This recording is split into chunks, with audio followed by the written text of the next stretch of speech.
で、私はそっからいろんな色が出てきたの。紫とか黄色とか青とかピンクとか出てきて、うわー大変なことになってます、黒い丸がとかって言ったら、はい合格みたいな感じ。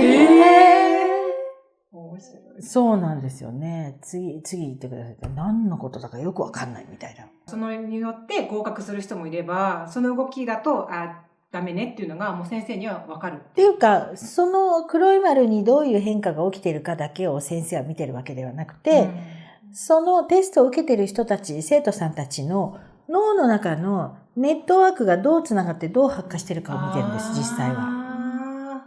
そうなんだ。と、結局、エネルギーが足りないと途中で、仮に配線がつながってたとしても、プスプスプスプス、プスプスプスプスってなるのね。それがブワーンって発火すると、もういろんな色が出てくるらしいんですよ。ということはやっぱりここの充電がそうなんですよ。ここの充電がまずは第一段階は必要なんです。その後にネットワークをいかにきれいにつなげていくか。なんかこんがらがったりとかしてなくて、そうするとこんがらがってしまうと、エネルギーロスが起きるので、フォーカシングが効かなくなっちゃうんですよね。で、今これが見たいっていうところにガンっていかなくなるので、でも面白かったですよ。面白いけど、もう頭痛と吐き気との戦い絶えず。なぜ？いや、新しいネットワークをつなぐから頭カーってなって、もう常に頭が痛い状態なんです。暑いし、頭熱いみたいな感じ。そう。なんか、あんなことはもう二度とやりたくない。それで吐き気がしてくるし。でももう面白いのは、やり続けて、何も考えないでやり続けてると、本当にいろんなことが脳ってできるようになるのね。私はバイオコンピューターはもともと使っていたけど、他のことのために使って、だって別にカップの中に何が入ってるかとか当てる必要ないじゃん。カップ開きゃいいんだからね。確かに。そんなことのために使ったことがないから、そういうことを分かるようになるための配線を、赤ちゃんが歩けるようになるのと同じように繋いでいくわけですよ。で、赤ちゃんは余計なこと考えてないし、ストレスもあんまりないから、ね、だからそこだけにフォーカス効くじゃないですか。でも大人になると日々いろんなことやらなきゃいけないし、仕事もあるし。だからその中でそこにっていうのはね、結構大変なことなのよね。でもなんかサーラさんが前に、なんかこう常に人って気絶状態で生きてるっておっしゃってたじゃないですか。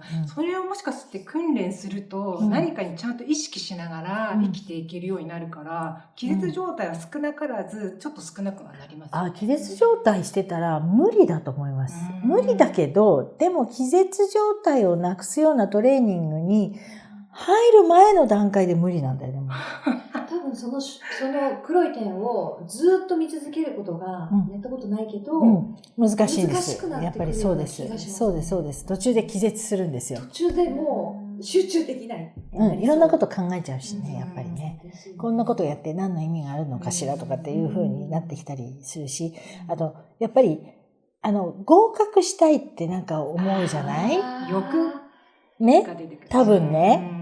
で、合格が、何が合格なのかって目指すところがあれば頑張れるんだけど何が合格かがわかんないじゃないですか。黒い丸をひたすら見て。とね、大人の人って飽きちゃうみたい。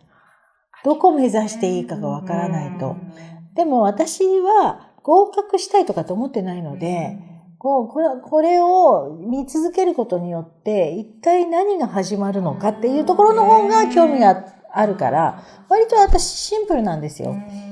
だからエネルギーロスがないんですよ。他のこと考えるとそっちにエネルギーを取られてしまって、結局エネルギーをもう完全にコンセントレートさせるってことができなくなるんですよね。だからトレーニングは無駄ではないとは思うけれど、確かに上のクラスに入る必要はないかなと思う。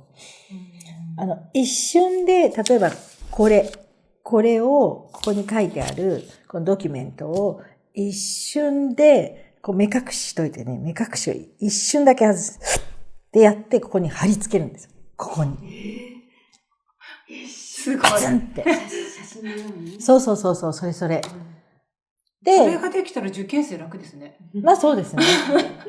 でも受験しないと思う、うんそういう子たち。あーいやロシアにはいっぱいいるんだけど、だって、生まれつき目の見えない子とかがトレーニングしてるんですよ、ロシアでは。